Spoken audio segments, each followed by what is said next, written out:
नमस्कार शेतकरी मित्रांनो, आज आपण आपल्या नवीन द्राक्ष बागेची पाईपलाईन करण्याचं काम करत आहोत.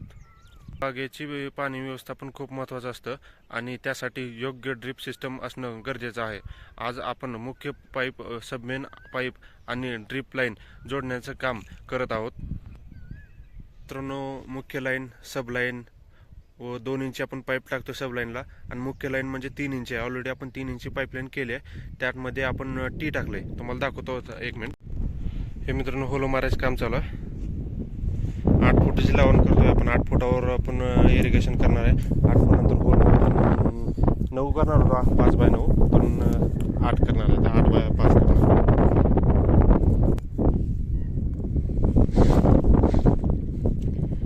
ॲक्युरेट माप घेऊन आपण होल मारतो मित्रांनो. 8 बाय 5, 8 अंतर घेऊन आपल्याला प्रत्येक 8 बाय 8 असं खुणा केले. हे रेस मारले आपण. हे बघ, रेस मारून परत झालं होल मारतोय. होल मारून टेकअप बसून आपल्याला परत जॉईनर बसून परत नळीवर काढायचे. ओवाल वगैरे बसवले मी ऑलरेडी, तुम्हाला दाखवतो मी.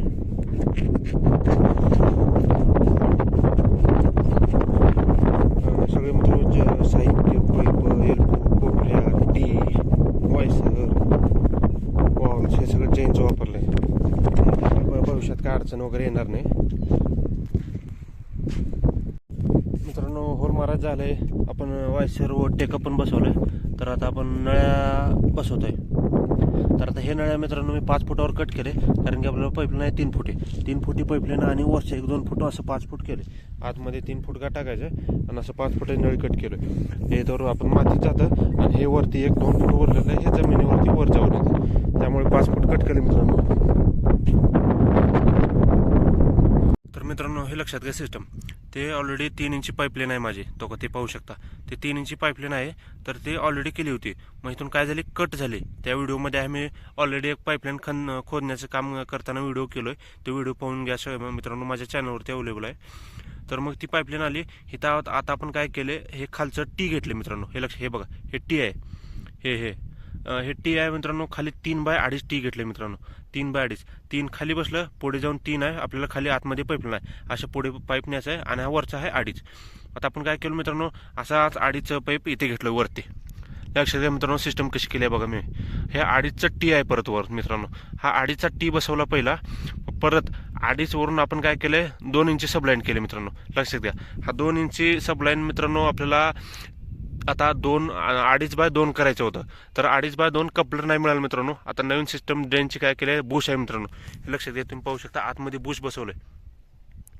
हे बघा, हे आतमध्ये बुश आहे. तुम्हाला व्यवस्थित दिसते बघा. हे आतमध्ये बुश आहे मित्रांनो. आतमध्ये काय केले, 2.5 बाय 2चं बुश आहे. मग मी बुश सोल्युशन लावून अगोदर बसवलं, त्यामध्ये बुश लावून मग परत 2 इंची पाईप कट केला मित्रांनो. 4 बोट, मग 4 बोट कट केलं मित्रांनो बुश बसवून. मग हा 2 इंची आतमध्ये बसवला. परत 2 इंची वॉल घेतली मित्रांनो. जैनची वॉल घेतलं 2 इंची. 2 इंची जैनची वॉल घेऊन काय केलं मित्रांनो, इकडे 4 बोट पाईप कापून असं टोटल 6 बोट कापलं. इकडे 3 बोट, इकडे 3 बोट बसलं. 3 बोट कपलं ह्याच्यातमध्ये गेलं. 3 बोट वॉलमध्ये गेलं. तर मित्रांनो, आता 2 इंची वॉल केले. 2 इंचीला पण ते सिस्टम. परत इकडं आपण काय केलं, 2 इंची पाईप लावलं, 2 इंची कोपरी लावली. मग परत आपण काय केलं, पाईप आतमध्ये नेलं जमिनीतून. मग आता इथं काय केलं आपण, एल्बो लावलं, कोपरी लावलं. तर आता अशाच पद्धतीने आपण असं पाईप ह्या चारीतून इकडे नेणार आहोत. लक्षात घ्या मित्रांनो, ही सिस्टम लक्षात घ्या, मी अशी केले. परत ही सिस्टम तशीच केली. इकडे ह्या साईडला बुश टाकलं, परत आतमध्ये पाईप टाकलं, परत 2 इंची वॉल टाकली, परत 2 इंची पाईप लावून त्याला 2 इंची कोपरी लावली. परत हे खाली नेलं असंच, हे खालून इकडे कोपरी लावली. तर आता असंच इकडे न्यायचं. लक्षात घ्या मित्रांनो, हे मेन पाईपलाईन हे परत आपल्याला वर नेऊन हे कॉकपासून हे सबलाईन. तर मित्रांनो, आपण पाईपलाईन का करतो मित्रांनो, द्राक्ष बागेमध्ये प्रत्येक द्राक्ष बाग काय सोडा, कोणतेही फळबाग धरा, आपण पेरू धरा, लिंबू धरा, आंबा धरा, मोसंबी धरा, कोणत्याही द्राक्ष बागेत मित्रांनो, द्राक्ष बागेमध्ये प्रत्येक झाडाला समान प्रमाणात पाणी मिळणं गरजेचं असतं. कारण जर पाणी कमी जास्त झालं तर वाढीवर परिणाम होऊ शकतो. म्हणून योग्य पाईपलाईन आणि ड्रिप सिंचन खूप महत्त्वाचं आहे. ड्रीप सिंचनाचे फायदे सांगतो मित्रांनो तुम्हाला आज मी. ड्रीप सिंचनाचे फायदे, ड्रीपमुळे पाण्याची बचत होते, जास्त पाणी विनाकारण जाणार नाही. जेवढं आपल्याला झाडं द्यायचं आहे तेवढंच आपल्याला झाडाला देता येतं. प्रत्येक झाडाला योग्य प्रमाणात पाणी मिळतं, कारण कमी जास्त झाडाला मिळतच नाही. योग्य आपण 4 लिटरचे टाकले तर ताशी 4 लिटर पडणार, 8 लिटर टाकले तर ताशी 8 लिटर पडणार. खत देणं सोपं जातं. दुसरा एक पॉईंट मित्रांनो, तिसरा पॉईंट, खत देणं सोपं जातं, कारण की आपल्याला वेंचुरी बसून फिल्टर बसून खत द्यायचं असतं मित्रांनो.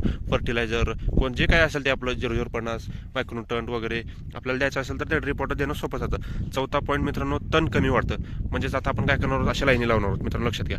तर आता काय करणार, हे समजा सेंटर आहे, आता हे बघा इथे ड्रीप हा सेंटर आहे. आता काय करतो आपण, इथे पाणी देणार आहोत, परत बोध वगैरे नंतर हा 2 फुटामध्येच गवत वापरणार आहे. हेच मधलं 6 फूट मित्रांनो ऑलरेडी कोळं वगैरे मारता येईल, तिथं तण उतन येणारच नाही मित्रांनो, गवत येणारच नाही, फक्त ह्या 2 फुटामध्येच येणार. 5 पॉईंट मित्रांनो, उत्पादन वाढण्यास मदत होते, कारण की पाणी योग्य आपण मुळांशी दिलं तर ती मुळे ऍक्टिव्ह राहतात. तर दुसरीकडून देण्याचा प्रयत्न केलो की ते मुळा तिथं आपण जागेवरच राहतात, आणि आपण दुसरीकडे पाणी वगैरे दिलो तर ते मधून सोडण्याचा प्रयत्न केला तर ते पाणी वाया जाऊ शकतं. तर मित्रांनो, आता हे झालं, तर आपण आता पाईप लावताना व ड्रीप करताना काळजी कोणती घेतली पाहिजे हे सांगतो मित्रांनो मी. आता पाईप जोडताना जोड व्यवस्थित बसवा मित्रांनो. आता आपण तुम्हाला मी दाखवतो जोड कुठे केली आहे, हे बघ मी इथे जोड केले, हे लक्षात घ्या. तर हे जोड करताना मित्रांनो व्यवस्थित त्याला सुलेचन लागले का नाही पहा. ह्याला बाहेरून लावा, ह्याला आतमध्ये लावा मित्रांनो, व्यवस्थित सुलेचन लावा, आणि इकडून व्यवस्थित बसवा मित्रांनो. सुलेचन बाहेर येऊ द्या, थोडं जास्त लावा, पण लिकेज होता कामा नाही मित्रांनो, कारण लिकेज तर मित्रांनो हे झाले पाईप आपण ड्रिप केले. आता ड्रिपर बद्दल बोलूया मित्रांनो. ड्रिपर असं मित्रांनो 2-3 प्रकारचे असतात, पण नॉर्मली आपण 4 लिटरचे आणि 8 लिटरचे वापरतो. 8 लिटरचे 4 लिटर म्हणजे काय मित्रांनो, लक्षात आलं नसेल, ताशी 4 लिटर पडायचे मित्रांनो. एका जागी तर एक ड्रिप सोडलं तर एका तासाला 4 लिटर पाणी सोडतात, आणि जर 8 लिटरचे ड्रिप सोडला तर ताशी 8 लिटर पाणी सोडतात. त्यामध्ये खत देतात, औषध देतात, जे काय असेल ते सोडता येतं 8 लिटरमध्ये. तर आपल्याला जास्त तर पाणी द्यायचं असेल कमी वेळेत तर 8 लिटर बसवा, आणि कमी वेळेत जर आपल्याला द्राक्ष कमी असेल, कमी प्लॉट असेल तर 4 लिटरचं तरी भागवलं तर चालेल. मित्रांनो, ड्रिपर लावण्याचे फायदे तुम्हाला सांगतो मी. प्रत्येक झाडाजवळ ड्रिपर लावण्याचं कारण म्हणजे पाणी थेट मुळांच्या भागात जाते, म्हणजे दुसरीकडे वाया पाणी जाणार नाही, थेट त्यांच्या मुळाशी जाते. यामुळे पाण्याचा अवयव कमी होतो, म्हणजे दुसरीकडे पाणी जाणार नाही व पाणी आपल्याला कमी लागते. 5वा पॉईंट मित्रांनो, नवीन द्राक्ष प्लॉटमध्ये पाईपलाईनचे महत्त्व. म्हणजे आता आपण बाकीच्या वस्तू तुम्हाला सांगणारच आहे मी, या पाईपलाईनचं महत्त्व सांगतो मी. बाग लावण्यापूर्वी पाईपलाईन व्यवस्थित असेल तर पुढची सर्व कामं सोपी होतात. म्हणजे आता आपण हे इथून आता ऑलरेडी आपण पाईपलाईन केली, तर याला आपण ड्रीप वगैरे लावून त्या कडला सोडून अगोदर आपल्याला पाणी द्यावं लागते मित्रांनो, कारण की पाणी दिल्याशिवाय झाड लावताना, पाणी झाड लावल्यानंतर आपल्याला पाईपलाईन करताना उशीर होईल तर ते झाड वाळू शकतं. त्यामुळे ऑलरेडी आपण आधी पाईपलाईन करतोय, पाणी देतोय, पाणी देऊन मगच रोपे लावतोय मित्रांनो. मी रोपं लावताना व्यवस्थित सगळे व्हिडिओ करणार आहे, तर चॅनलला सबस्क्राईब करा.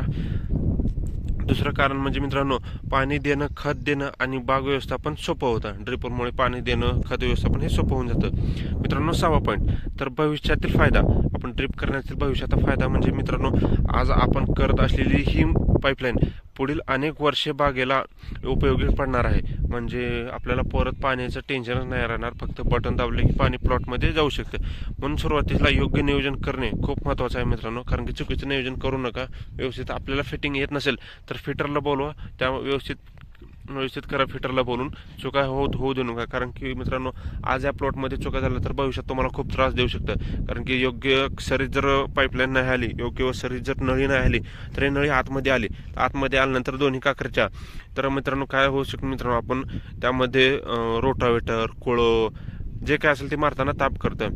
परत आपल्याला ट्रॅक्टरवरती फवारणी करताना वगैरे खूप अडचण येऊ शकते. त्यामुळे योग्य नियोजन करा, चुकीचं नियोजन करू नका मित्रांनो.